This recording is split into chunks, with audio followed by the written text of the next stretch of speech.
Hello everyone and welcome to Pitch Deck Clinic, where we're talking to Gabby from Love Ocean. So Gabby, tell us about Love Ocean. Hi Anthony. So Love Ocean is a commerce with a cause, personal care and lifestyle brand, providing bath and body products for the whole family. We have a unique and iconic launch bottle design that will disrupt the baby and kids market and take significant market share. All right, fantastic. So without further ado, so every slide deck, in my view, tells a story, always meant to tell a story. And over 20 or so slides, we're going to tease out what the product is. And you, of course, are going to excite investors for that. So the first part of Pitch Deck Clinic today is we're going to look at the style and branding. And here, I love the branding. I've seen many, many slide decks, and this one is beautiful. And it's beautiful, I think, in two ways. One, it's refreshing. It shows the product, but I think importantly, one of the key things that you're doing is you're talking about, not retrieving plastics from the ocean. You could have done the route of mounds of plastic, but I think slide decks are meant to be happy. They're meant to show a bright future. You could have done down the route of ugly plastics and things, but you haven't. So throughout the slide deck, every page, it's about breathe. It's about peace and serenity. It's sort of, nice baby colors as well. So I think that's really nice. So, full marks from me on the style and the branding. I think if anything, the slight colors are a little bit light, which forces me as the reader to work a little harder than I might want. Mm-hmm. And I think also some of it being for kids, you're talking about fun. You've even got a fun matrix on your competition slide, which we'll get to in a sec. But I think there might be some brighter colors and more fun piece. I think you focus slightly too much on, the brand and serenity and perhaps not teasing out the fun bits for the child quite as much. Mm-hmm. So the next thing is we're going to look at the messaging and proposition. So here the idea is it's a product, a FMCG, fast-moving consumable good, for those who don't know, that is going to both be something that you'd like to use and be a product for good. And of course, in this model, it's always a challenge to both entice users to want your product because they're actually going to use it. You're going to persuade some who would be otherwise on the fence that there's a for good piece. And you're also going to persuade investors that the combination of the two makes you both a more desirable brand, but also somebody to invest in. But now let's get back to the slide deck. So the next thing is the messaging and the proposition. So here, are you persuading me as the investor what it is and how it will be used? I think the one thing that jumped out when reading this is a fun product that's designed to be used for kids in the bath. Obviously, the question that jumps out, you mentioned that the tail can be used as a floaty in the bath. Mm-hmm. I would expect investors to ask you that you've checked the size of it and it's not a choking hazard and things like that. I'm assuming you've got good answers for that. Yes. All right. Next thing is now getting onto the business part, the valuation. So a slide deck to me is show what the major problem is that you're solving, the sweet spot, the new thing that you're doing. Tell us a bit more about it. Tell us the competition, tell us the market size, show us the financials, get to the team, and then the ask. And I think here, the deck slightly meanders in that middle part of the story. So I think very nice at the beginning on, beautiful branding, what it is, the mission, save the oceans, as well as a great consumer product. It's time for a change. Great. What is the business? Great. Then there's a bit of market, right? So we've switched to the market and the sizing at the moment, potentially. Then we've gone back to the product a bit. Then there's more on the product and how the product works. I think there's slightly you're forcing me to work a little bit harder than perhaps I should on this slide. Maybe you can group some things together.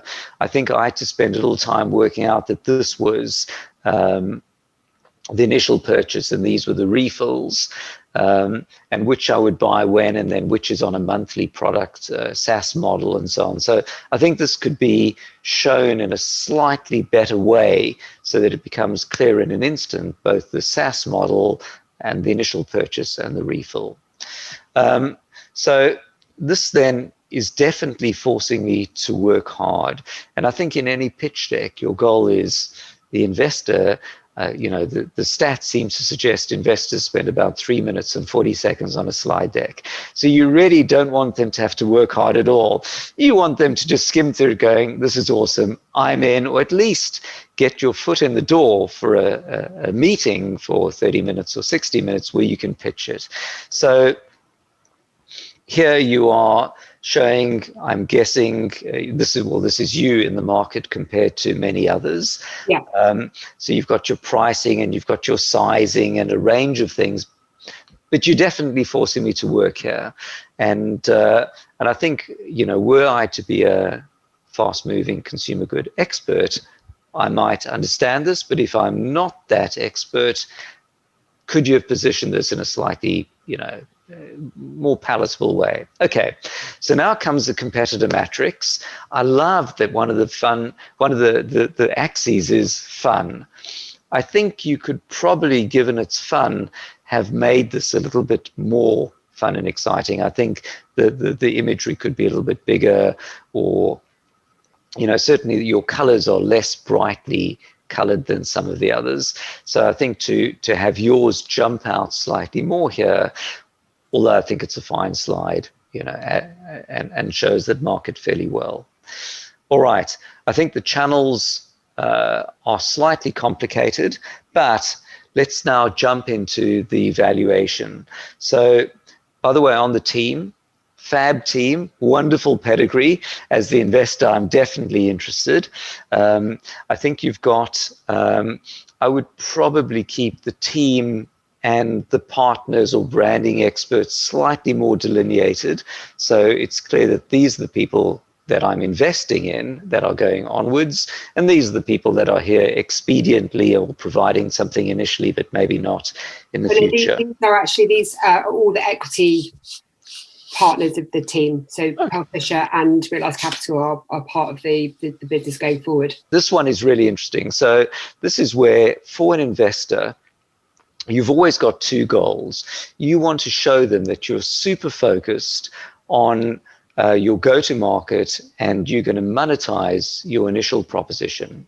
But you also want to show them that you have a vision, and it's not just the initial market, it's something much bigger. So here, I think this is awesome that, just as I'm thinking, kids brands, how big is that? But no, you've got others as well. So you've got babies, then you've got adult, then you've got youth, and year by year you're expanding. And I think this is really cool. We now get to the financials, and here I'm not going to go through all the numbers, but there's one thing I'm going to jump on, which is the year-on-year growth rate. So I've seen investors really fixated on that piece. They expect an early stage company, obviously excluding the first year, which goes from 0 to 1, but after that they expect a sort of 3x, maybe declining to 2x, or maybe increasing year-on-year growth rate. And the rate of increase or decrease of that is really something the investors will deep dive on to see, is your business accelerating? Is there a network or a viral effect that sees it grow faster and faster? Or is it declining year-on-year, which indicates maybe you're saturating a market or you've reached the limit of something? And I think over here, and you don't need to respond, but I think importantly, your rate of growth is slowing quite dramatically. Yeah. And there are two issues there. One, you would think that in 2026, it might have sort of flatlined. So does this indicate you're saturating the market? You've spoken only about UK, I'm guessing not Europe or global.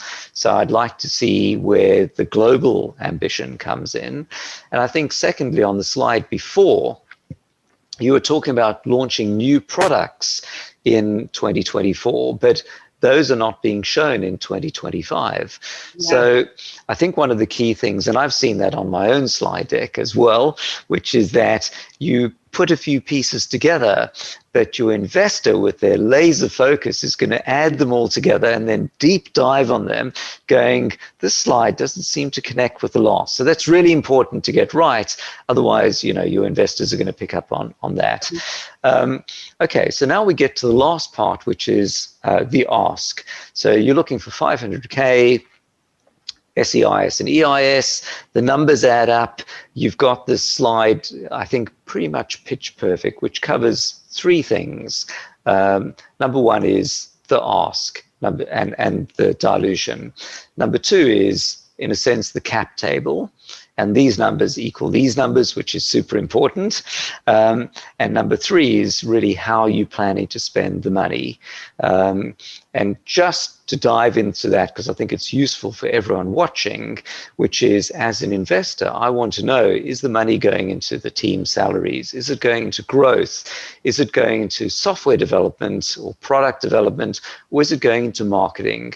And from that, I can work out whether the business is going to be sinking lots of money in development before it gets to something, or is it in fact trying to acquire users too early, or is it about to take off and every pound you spend on Facebook or Google advertising will give you £2 in revenue, and now you've got a scalable business. So over here, you're showing the biggest amount going into stock and CapEx.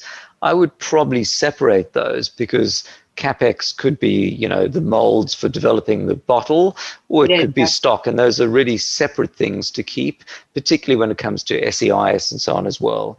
Then you've got staff, and then you've got marketing and so on as well. So I think that's a fine split. For those who are interested in the unit economics, you've dived into that, which is great. You're showing me the numbers in detail, which is great. And then I'll get to the last slide, which is the beautiful contact me. So I think you've nailed it in terms of the branding. I think really great on the messaging. I think a bit of work on the financials to show that ongoing growth, particularly as you bring out new products. So any thoughts, any questions on your side? No, I think it's really helpful, because I think there's always a fine balance to know, especially when you're doing this for the first time, what information to include and which information not to include. And I think, from my experience today, every investor wants something completely unique. So, I think what I'm beginning to learn is that actually, it's about having sort of multiple versions of the deck and kind of really sort of be able to pivot between each meeting. But I think it's really, I think in terms of the growth flag on the slide, that's a really useful bit of information, because again, it's about really diving into the model and really understanding, how that looks to investors once you pull out those numbers. So that's really, really helpful. Okay. Give you something to focus on. Thank you. So just on the, every investor wants a different deck, that's actually really important. So for everyone viewing, very quickly you realize investors, some of the feedback is in common. So I think the goal with the slide deck, if you keep changing it meeting by meeting, firstly, you're changing it only after the meeting. So you are learning, but I think what you want is something in common that gets your foot in the door for the next meeting. Yeah. Your goal is, if you think that you're going to get the investor with this comprehensive deck, that they're going to look at the deck and go, I'm in, it's nice, but probably slightly naive. Your goal is to get the meeting with the investor, now on a Zoom call, of course, to then go through it in detail. And there you can interactively go down that random path that each investor meeting is going to, one of them is going to be whether the whale tail can be swallowed by the child. The other one's going to be on the financials. The other one is whether you're launching in China. You never know. You just want to get a foot in the door. So Gabby, thank you so much. Anyone who'd like to invest in that, of course, hit up Gabby, and you've got the address on screen. So thank you very much.